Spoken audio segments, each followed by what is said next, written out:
This ain't your ordinary football show. It's the Old Dominion Football Show with Bruce Rader and Coach Bobby Wilder.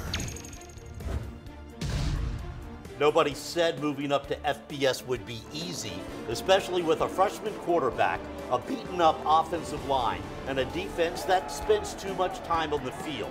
A 49-0 loss to Appalachian State certainly didn't sit well with Coach Bobby Wilder. So how do the Monarchs bounce back? Let's find out. The Old Dominion Football Show starts now. I'm Bruce Rader along with Coach Bobby Wilder. And Coach, you've had time to watch the films. I turn it over to you for your thoughts on last week's game. Yeah, first of all, Bruce, like I said after the game, talked to the players about this. Everybody in our program is embarrassed. That was an embarrassing result to that football game. You know, that's something that hasn't happened around here, and it wasn't as if we weren't ready to play. It wasn't as if we weren't excited, and it's a 7-0 game. After the first quarter, kids are competing. But we're embarrassed. That's an embarrassing performance. And the one thing I've always felt, Bruce, I don't care if it's a football team, your personal life, family, whatever it is, when something like that happens, you have to own it. You've got to man up and take responsibility. And I've seen where other coaches, there's techniques out there where they take the video and grab a shovel and then they go outside and bury it. And they show the team, hey, we're going to bury it. We're going to put it behind it. I don't believe in that. I think there's too much of that in this society where people don't take ownership of something that happens. We've taken ownership. It's my responsibility. I'm the head football coach. I need to get it fixed, but I'm really proud of the way this group has responded to this. Well, apparently your kids did their part. At least they came in on Sunday and asked if they could have a closed-door meeting without any coaches in there. Obviously, it shows that they're willing to accept a certain amount of accountability for the loss. Yeah, they did, and you know, and I was leaving the stadium Saturday night after doing the post game and the interviews and those things, and meeting with the coaches and collecting my own thoughts. I turned my phone on, and I've already got a bunch of messages from the kids. I called some of the kids back, and they said, "Coach, we need to meet tomorrow. Our team needs to meet." And then I spoke with some of the other players on Sunday morning, and I thought they might go in there, Bruce, for 5 minutes and work some things out. This was a 30-minute meeting. This was closed door, players. I didn't ask for specifics of what went on, but what I got back from it was a lot of players got up and spoke from the heart and basically said, this is unacceptable. We need to own this. We need to fix this. We need to turn this around in practice. We need to be accountable for this. And as a coach, you can't ask for anything more than that when, and again, it's on me. It's not them, but they're the ones out there playing, and they understand that. And they didn't like the fact that I took it just myself and said it's my responsibility. The coaches did. They said, no, we need to play better. And I was proud of that reaction. So did you see a sense of urgency at practice this week? I did. This has been one of the best weeks we've ever had. We did something this week, Bruce, that we've never done, and I did it because the players asked for it. They wanted harder practices. They wanted it more physical. We did live scrimmaging, game-like situations on Tuesday. We did it again on Wednesday. In the past, Bruce, because of a lack of depth as we've been transitioning, I haven't done tackle football in the week, just philosophically saying that if I lose them during the week, they're not there to play on the weekend, but they asked for it. That's and not just the older players. Some of the younger guys said, Coach, this needs to be more physical this week. So it was live on Tuesday. There were live segments on Wednesday. We pulled back on Thursday and on Friday just because we need to get guys healthy to the weekend. But tremendous response from that. Now, I like to think that's going to have a positive effect going into this weekend. My biggest concern with this team is their confidence level. Right now, when you have one of the youngest teams in the country, they haven't done it a lot themselves to have success. The program's had success, but a lot of these players haven't. So that's something I'm really focusing on going to this game is their confidence level. So tomorrow you outrun the storm. You head up to Huntington, West Virginia to take on a very good Marshall team. Yeah, this team, Bruce, is 16-2. In their last 18 games. They were 13-1 last year, top 25 team, beat Northern Illinois by 30 in their bowl game. As you know, Northern Illinois is a very good team. 3-1 so far this year. A little bit different team, Bruce. Like us, they lost a veteran player at quarterback, some other positions, but a winning program that's had a lot of success, and this is going to be a major challenge. All right. Last year, Marshall, as you just mentioned, had Rakeem Cato at quarterback. He's now playing in the Canadian Football League. You, of course, had Taylor Heineke. He's now playing for the Minnesota Vikings. It's hard for you and Coach Doc Holliday up at Marshall to replace guys like that. It is. That's the challenge, Bruce, you go through with college athletics and teams is your roster turns over, and it turns over every year. I really like our freshman quarterback, Shula Bentley. I know some folks have wondered about him. I think he's going to be an outstanding player. He's going through a difficult time right now. These past couple games against two teams that are NC State, by the way, won by 50 on Saturday at South Alabama, who was a bowl team last year. So obviously a good program.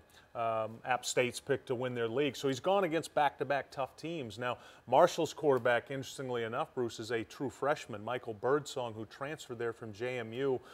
Didn't perform well in their second game at Ohio. I'm not sure if he got pulled for that or if it was an injury, because he's got a shoulder and some ribs. So true freshman played 2 weeks ago against Norfolk State, and Latrell Scott and Norfolk State were on their third straight away game against an FBS team, which is remarkable. And they were up in that game 7-3 in the first quarter, Bruce, and I talked to Latrell. They just ran out of gas, so the freshman quarterback played well in that game.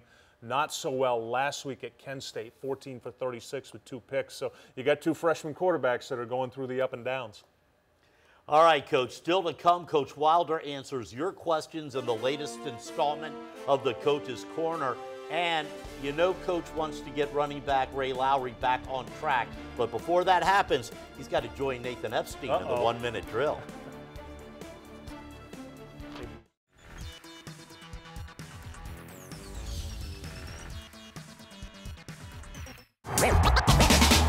Welcome back to the Old Dominion Football Show and the 1-minute drill. And you may have heard of this guy by now, Ray Lowry, the Conference USA Rookie of the Year. So, first year and you win Rookie of the Year. What was that like?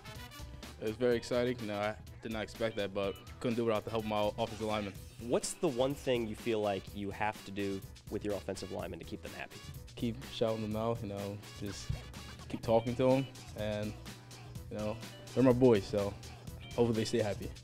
They're sitting over there, so is that good enough for you guys? You seem to be a pretty low-key guy. What's the most excited you've ever been during a game? That's my first touchdown in T-State. What do you remember of that play? I just remember it was like a 1-yard run up right up the middle, and just got lifted up by my offensive lineman, and I didn't know what to do, so I just ran off to the sideline. Athlete that you most love to hate? I don't really hate an athlete, no. Nope. There's no villains in your book. I mean, I hate the Eagles. I'm a Dallas fan, so I hate the team. Who's the one player on the Eagles that really gets on your nerves? Maybe not now, maybe in the past. Deshaun Jackson, because he's a beast. We should score on us. Before a game, the song that you have to listen to before a game. It's not a particular song, but I listen to Meek Mill or Drake before a game.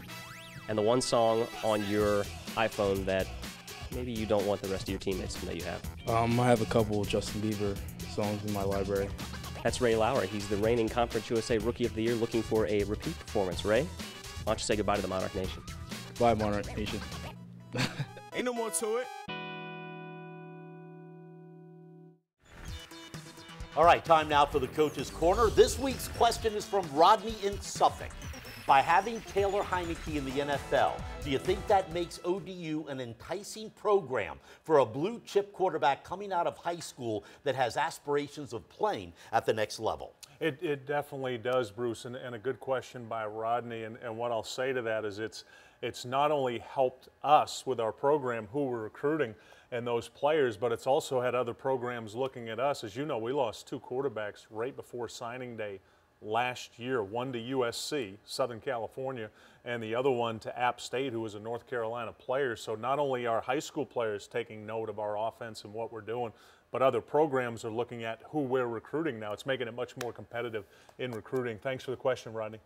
Let me throw this at you because it's something that's happening right now. How do you think the weather might affect your travel plans?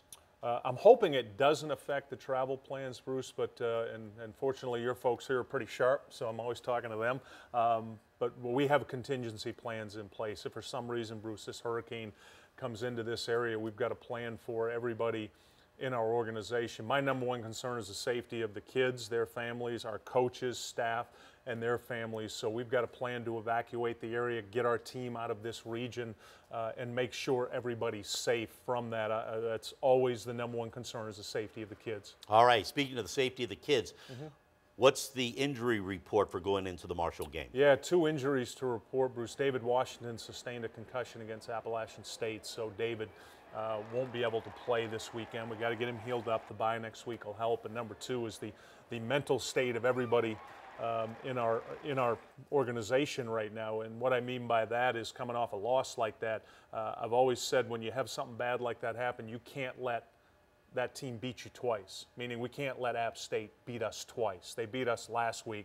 Put that one behind us now. We got to focus on a Marshall team and get everybody back focused on playing winning football. All right. And the keys to the game seem basic. Eliminate the 4 turnovers you had last week on offense, shore up the gaps on the defensive line, and tackle better. But, of course, that's easy for me to say. No, you're exactly right, Bruce. And that's something we've done well the first 3 weeks at Eastern Michigan, Norfolk State, and then even North Carolina State. We've done that well. Block, tackle, throw and catch.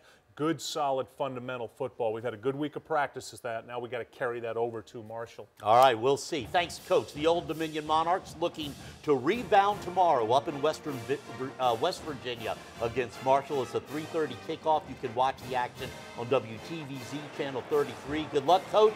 It's going to be a tough one. We'll see you next week at 10:45 for the Old Dominion Football Show. Good night, everybody.